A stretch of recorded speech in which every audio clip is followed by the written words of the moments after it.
Good afternoon. Thank you for joining us for our Understanding the Common App webinar. My name is Basha. I'm an Education USA advisor based at the US-UK Fulbright Commission in London. And today we're joined by Philip from Mississippi State University, and he'll go through basically understanding the Common App and what that process looks like. Philip? Thank you. Hi, my name is Philip Moss. I am from Mississippi State University, located in the southeastern part of the United States.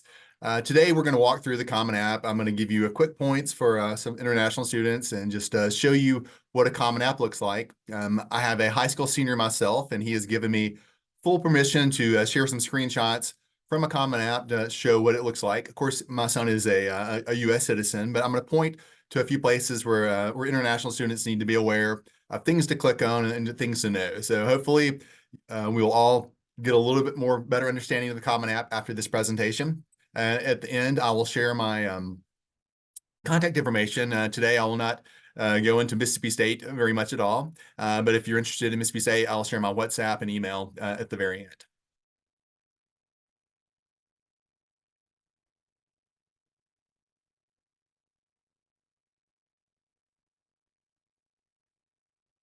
Okay, so what is the Common App? The Common App was designed many years ago with U.S. students in mind. However, they've adapted and made it a lot more acceptable, a lot more easier for international students to apply. At Mississippi State University, almost all of my international students are using the Common App to apply. It is used by over 1,000 colleges in the U.S. and over 20 countries. This includes both public and private. There's a place in here where it asks for an application fee for each college that you're applying. The application fee for the Common App is free. Common App does not charge a fee, but any institution that you're applying to will likely charge a fee. There's many institutions in the U.S. that do not charge a fee. I'll show you some that my son applied to 2 colleges. They're going to be listed a little bit later, and one of those did not charge an application fee. The purpose of the Common App, if you're going to apply to multiple colleges, this saves you the time of having to key in information over and over again, the same type of information. So what are the common questions they're going to be asked? At the end of the Common App, once you start applying to colleges, each institution that you apply to might ask for additional information. They might ask additional questions. And so sometimes that will make the process a little bit longer, but the process for the Common App is straightforward. Some interesting information about the Common App. Over 1 million high school seniors use it to apply to college every year. And most users do only apply to a few colleges, but some can apply to as many as 20. So this is just some historical 23 data. Fall 2023 is not yet released. So this just shows you how many people are applying to different places. 20 colleges, that would be a whole lot. My son, high school senior, applied to 3 colleges. 3 colleges is probably the sweet spot. I've looked at your Education USA website. There's some great resources on there. So I'm not going to talk a whole lot about the college search process. But just give you some general tips more about using the Common App. Selectivity at colleges in the U.S. that varies greatly. So you can. I'll talk briefly about some of those type things as well. What you want to consider when you're using the Common App to apply. Okay, so if you're not using the Common App, each institution has their own application on their website. But as I've said at the beginning, the purpose is to streamline the process. If you think you're only going to apply to 1 or 2 colleges, then going to the institutional website is likely going to be the better thing for you. The decision process is likely going to be a little faster if you use the institutional website. Again, some colleges might only use the Common App, and so that might be the thing you're limited to. One quick word about admission standards and what does that mean in the U.S. In the U.S., they vary greatly. Regular admission means that you're applying and you're going to get a decision whenever they decide to release decisions. Rolling admission is similar to regular admission. Rolling admission means that the institution collects your information and releases an admission decision as soon as they have all the information. They're not waiting until they have all the applications in and then admitting a certain number of students. The students, colleges that are probably a little bit less selective are ones that would use the rolling admission. They're not capping admission, and so they could admit everyone that meets the criteria. And then once scholarships come out, we can figure out who are students that are able to attend. Final thing I'll say just about decisions. When you apply to colleges, there is something called early decision. And again, I've seen a lot of this on your website. So go there for the actual information. But early decision means you are only applying to one college and you're committing to attending there regardless of funding. So early decision is not something that I would strongly encourage unless you have your heart set on one school and you've had some strong conversations with your parents about funding and knowing that you have some assurance that you're going to be able to afford this college that you're locked into with an early decision. All right, we're jumping into the Common App now. To get started, it's commonapp.org is available on the web, and you can see the different types of admission applications that you might start. If you're a first-year student, of course, that's what you're going to apply as. If you've had some college credit after high school, you're applying as a transfer student. If you've had some sort of dual enrollment, AP courses, some other institutional credit, but you have not yet graduated high school, you would still be considered a first-year student. Your guidance counselor, they would create a Common App portal to be able to upload information as an educational professional. So that's some of the things that you would see to get started. You key in your email address, hit submit. It's going to send you a verification just to make sure the email address is correct. And it's a very fast process. Common App opens every August 1st for the academic year. If you are very eager to start the application process, you could go ahead and log in today here in April and start keying in your information. Just realize that after April 1st, you will have to log in and hit an update just to make sure that the Common App has not changed any of their information. It should be a very fast process. So if you're eager, go ahead and start it now, but just realize that prior to August 1st, you will not be able to apply to any colleges. If you apply now, you're applying for this academic year, this upcoming academic year. One other thing related to that, the Common App opens August 1st. Not every college will start accepting applications August 1st. And so when you get into this college search process, you might see that some don't start receiving applications until September 1st, October 1st. I think one of the institutions that my son applied, they did not start receiving applications until October 15th. And so just note that this is going to be something that you see on the college search process within the Common App. They will tell you exactly what you need to do. All right. So once you've logged in and verified your email and created the information or created your start of your application, this is what you see. You see the different sections.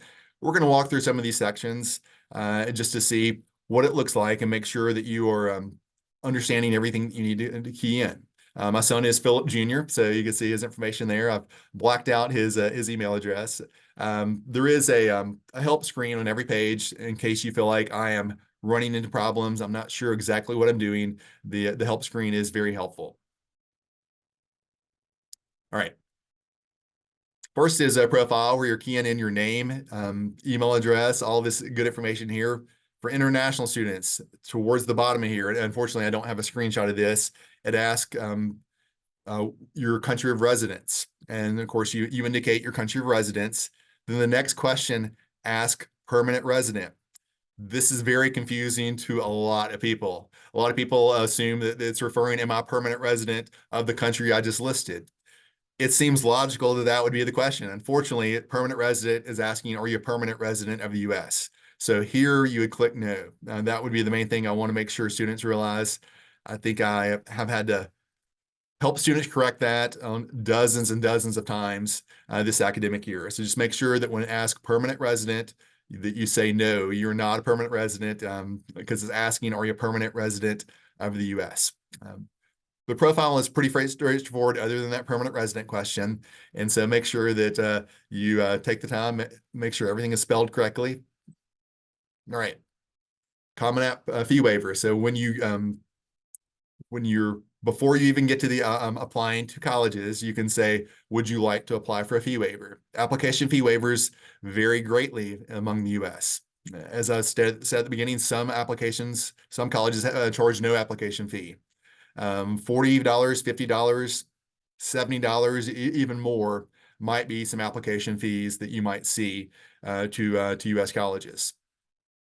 You can check that you want to qualify for a fee waiver. Your guidance counselor will verify that you should receive the fee waiver based upon family income. Colleges will not use this in any way to impact your decision. So do not feel bad if you have to select, yes, I would like to apply for a fee waiver. Fee waiver, excuse me, Mississippi State, our application fee is $60 for non-US citizens. And I would suspect, at least half of the students that I'm working with have applied with a fee waiver. So do not feel badly at all in any way. It will not hurt your admission process. Okay. Educational section. This is where we're going to want to know more about you, the types of courses that you've been involved in. I see many students have actually keyed in all their courses from 9th grade, 10th grade, 11th grade, 12th grade. I know that 9th through 12th is probably a US-centric idea, but we do want 4 years of high school grades and hours earned and things of that nature. So make sure you're keying in all that. It is often easier just to have your guidance counselor upload a transcript, and the transcript they upload will actually be an official one that we accept from the Common App portal. So I would tend to encourage students to don't spend time keying in all the transcripts here. Just let your guidance counselor upload the information. One other thing you see on here is the financial aid resources for public colleges in the US, public colleges that are, public colleges are ones that international students would often not qualify to receive financial aid. Financial aid is for US citizens. Scholarships is not explicitly listed here, but you would qualify for scholarships at a lot of US colleges. And so as we think about affordability, affordability is often a driving force in many students' college selections. So make sure you're considering that among all the aspects of a college search. Testing section. Okay. Testing section, this refers often to SAT or ACT.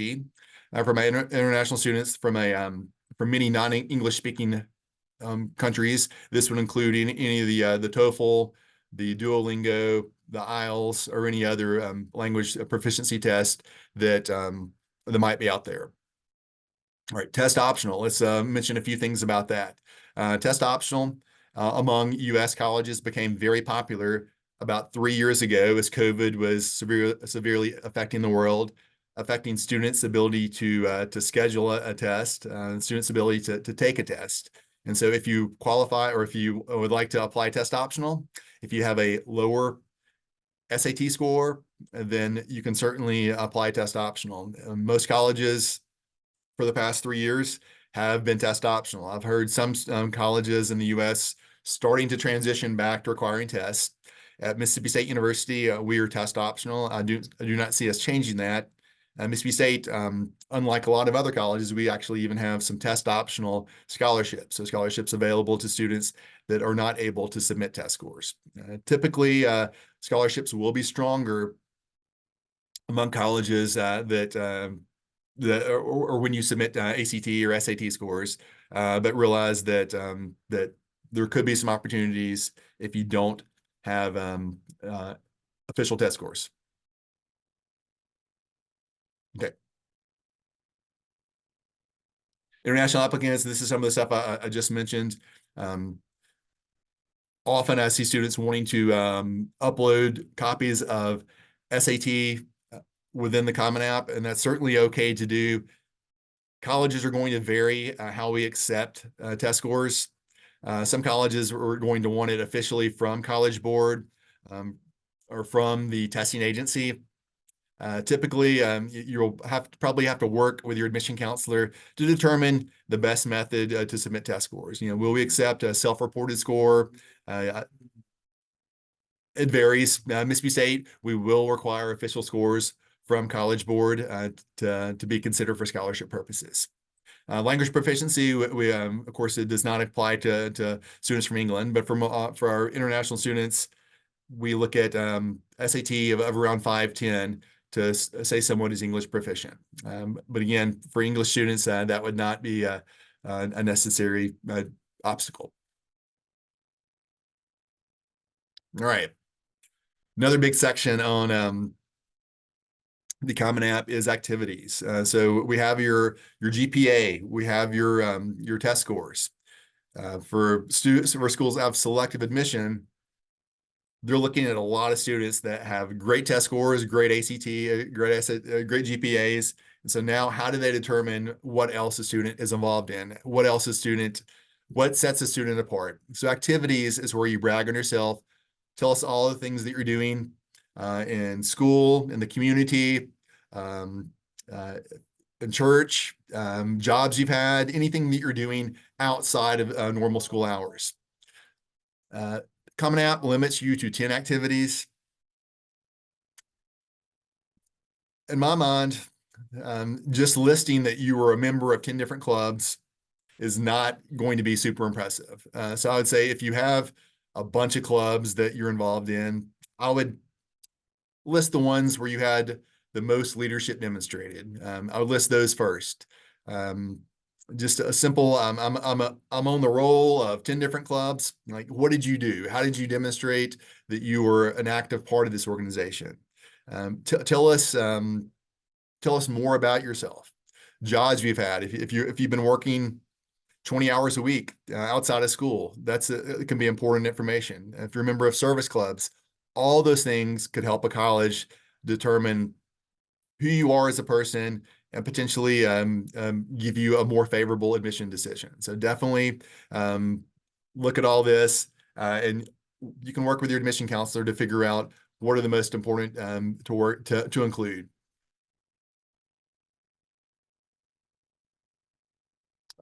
A lot of things on the screen are things that I just mentioned. Mississippi State, as a rolling admission school, we are not going to examine the activity section. We're looking at a simple at college or high school GPA for full admission. So we were not looking at test scores and we're not looking at activities. But since you've listed it, I often enjoy looking at these on Common App just to help me get to know students, get to know who you are. One point on here that you can see that if you have a new activity, you receive a new honor later in the year, log back in your Common App. You can log back in at any time. You can delete an activity, add a new one in, but again, you're limited to 10. So make sure you're including the ones that help you look the best. All right, essay section. This is the section that probably gives students the most challenge, trying to figure out what essay to include, how to do this. There's a lot of tips out there. If you Google Common App essay, there are YouTube videos that tell you which ones are better than others. To me, the Common App prompts seem pretty similar. There's not a lot of difference.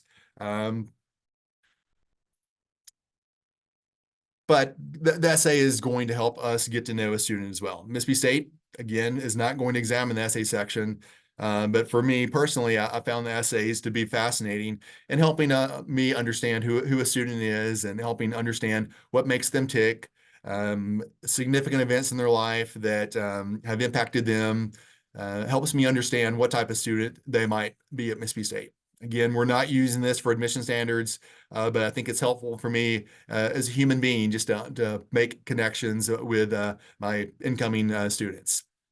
Next section is going to show you the current prompt, so I'll leave this on the screen for a moment. I don't remember which prompt my own high school senior chose, but you're limited to around 500 words, and so 500 words is a pretty quick essay. There's not a lot of time you're going to spend on a 500 word essay. So my main points here would be make sure that you have capitalization correct. Make sure you have punctuation correct. I would have one of your classmates read it. I'd have one of your Educational USA advisors, or have your school counselor read it, just to make sure that the things you're saying are what you meant to say. A lot of times, when you're writing, you know what you meant, but sometimes that may not come across clearly in your essay. So this essay could be pretty important for some of the more highly selective colleges. So make sure that that you have multiple people read this before you hit submit. All right. Due to COVID, and this was still on for this year, and I assume it will be on for next year, there is an opportunity to have an um, additional writing prompt. This says, tell us if there's other things that you want us to know as a college, how COVID impacted you. If you feel like, because I was virtual my freshman year, I never got started off correctly, and that's why my grades are a little lower, you can let colleges know. Again, Mississippi State, we're not going to examine this section, but some colleges might want to know more about you as a person. And if you feel like COVID affected you, we know COVID affected the entire world. I think we all know people that either were severely impacted or passed away because of COVID. And so this could be a section that is helpful to you as a person to include, to make sure that you let colleges know more. All right. Now we get to the fun part, college search. On this website, the college search process, it will allow you to search for different colleges. Mississippi State is, of course, the college that I work. And so if you click on this, it shows you all the admission information about Mississippi State. You've keyed all your stuff in. You may have uploaded your transcript, and now you start figuring out which colleges I might qualify to apply and be admitted. Unfortunately, there's not a filter on the Common App for them to filter out colleges that are way more selective than your grades indicate. But this allows you to search for any and everything. Again, my son did not apply to Mississippi State through the Common App, but he did apply to 2 colleges, which I'll show in just a moment. The top, you see, it tells you to visit that website, and that's going to help you with the college search process. That bigfuture.org and the cb.org, those are some college search engines where you would key in some information that would help narrow your search. Coming from England, if you're not familiar with U.S. colleges, there's 4,000 colleges in the U.S. and the difference for me, even being professional working here, like there's not a lot of difference in probably 2,000 of the colleges are probably a whole lot alike. And so how did you, coming from England, figure out which college is going to be the best fit for you? I think it's a pretty challenging process, and it's a challenging process for my own high school senior living in the U.S. to figure out what's the best fit. So 3 things I usually talk about classrooms, is, can I get in? So looking at admission criteria, can I afford it? What type of scholarships exist? And then do they have the academic majors and academic opportunities I'm looking for? After that, you're thinking about your proximity to home. For you coming from England, what are the airline flights like getting into this college? What is public transportation like? I've always been in a big city. Do I want to stay in a big city, or I want to go to a small town? I'm a small town person. All those things that you're going to be your personal college search criteria as you narrow down your search. All things that are challenging to coming from so far away. The good thing for Mississippi State and for a lot of U.S. colleges is you have until May 1st to make your college decision final. And so you have a lot of time between now and May 1st of next year, if you're a rising senior, to figure out what's best for you. If you're already a senior, the time is now to figure out all these things. Last thing I'll say in terms of international students coming to Mississippi State, I often get asked about deadlines, and I say the only deadline we have really is what is the visa timeline in your country? I assume the visa timeline in England is probably not terrible. Some of the countries I'm working with, it's more than 6 months. If they get admitted in February, their visa interview is in August, and so that's butting right up against when class starts. And so they admitted in February and making a decision in February, it may already be too late. But I think in England, you're probably okay. Don't face that type of challenge, but do consider visa timelines as a possible hurdle. All right. So this is where my son applied, or where he was admitted: American University, which is in Washington, D.C., and then Xavier University, which is in Cincinnati, Ohio. Um, you can see that they both downloaded his application. They both admitted him. They both offered him some scholarships. So this is a quick and easy dashboard to see more about those colleges. You can click on the on each individual college here to see what they look like and find out a little bit more about them, making sure that we have done everything that we need to do. All right. Family resource that we saw on the previous page is one of the top bars. Some of this is just going to be tips for you as a student. Some of this might be more US centric ideas, some of the stuff included on here, but the family checklist that will be a little bit helpful in you just thinking about the future and thinking about timelines. Some of that you might have to adjust a little bit coming from outside the US. Paying for college is listed in the bottom corner. That's going to give you some resources for scholarships and some resources for financial aid. And again, the financial aid might be a little bit more US centric. Private colleges in the US, Mississippi State is a public college. Private colleges in the US, they might allow you to receive some institutional financial aid. And so private colleges are often much more expensive than public colleges, but they might be a little bit more helpful in terms of offering some student loans. All right, questions? We went through that pretty quickly. So any questions do you have about Mississippi State? And of course, this is Thanks, Philip. That was great. You could pop in the questions in the Q&A box if you have any. Before we find any questions, I actually have a question for you. If you could just kind of give students an idea of how long it took your son to fill out the Common App. Obviously, we don't really recommend that you do it all in one sitting because it might be a bit overwhelming, especially for international students. But if you could just give us like an idea of how long it actually took him to apply to those universities.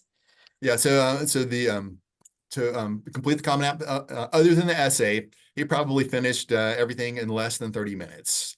Probably around 30 minutes is the process. And then the essay, I would probably recommend selecting a prompt and then writing the essay in a Word document and making sure it looks great, and then copy and pasting it into the Common App.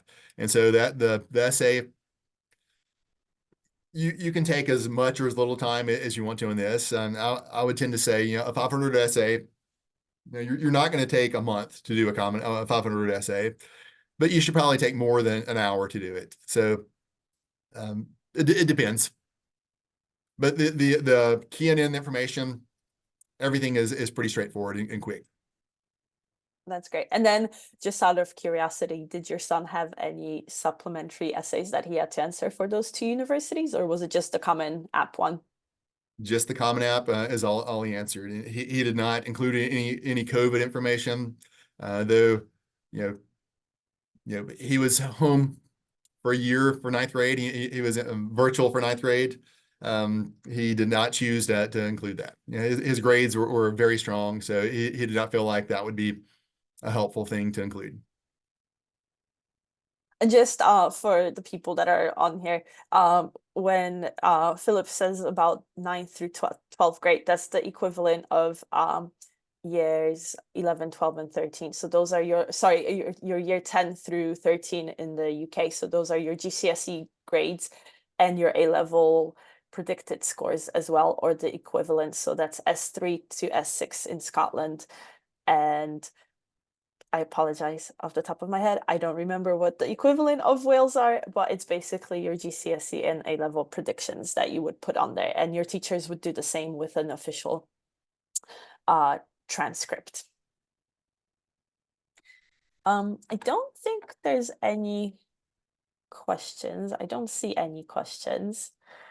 The The information was great. Obviously, you could see Philip's information on the screen. So I think we can end here. There's no question. Oh, there's one question. Whenever I say that, there's always a question that comes in. I love Good. it. Okay, so how exactly does the recommendation process work within the Common App? And how do I ensure my recommenders know what to do and by when? Oh, that's a very good Yeah, question.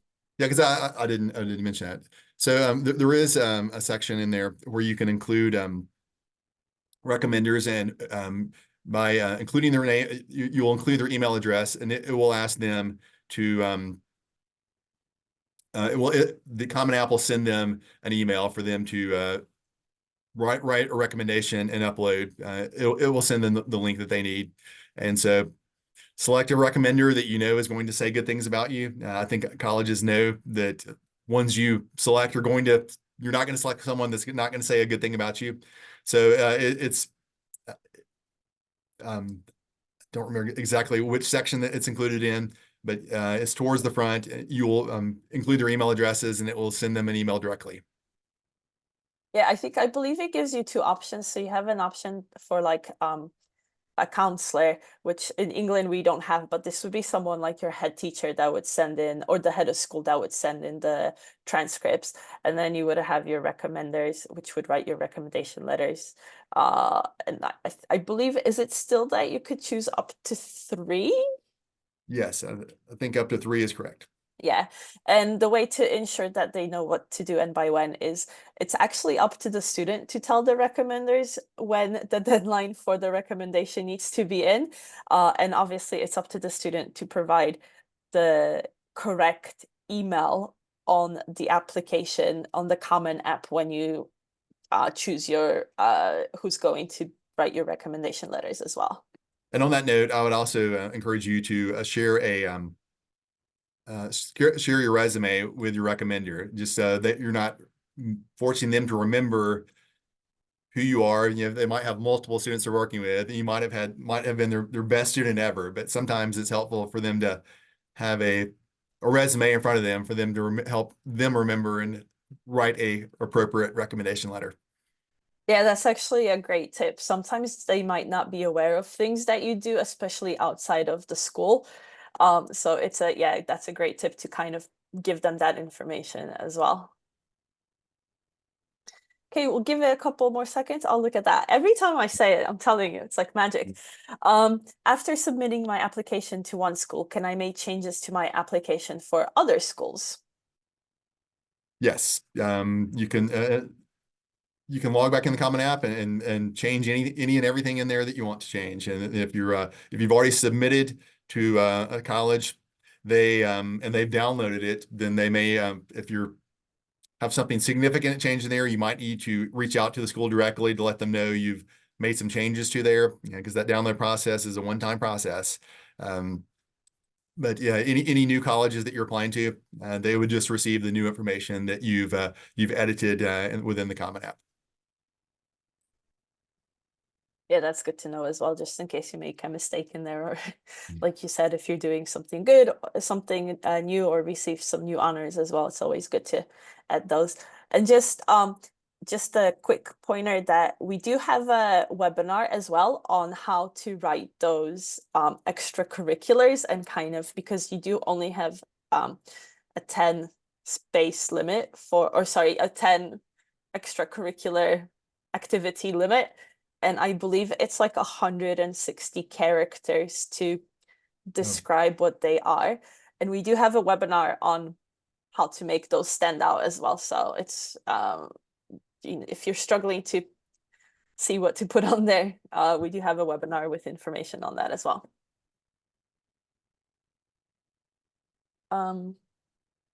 Okay, I do think that's everything for today. Well, thank you very much. It's been great. Thank you, Philip. Once again, it was some great information out there, and we really appreciate you taking your time out of your day to run this for us. Thank y'all. Bye-bye. Thanks. Bye.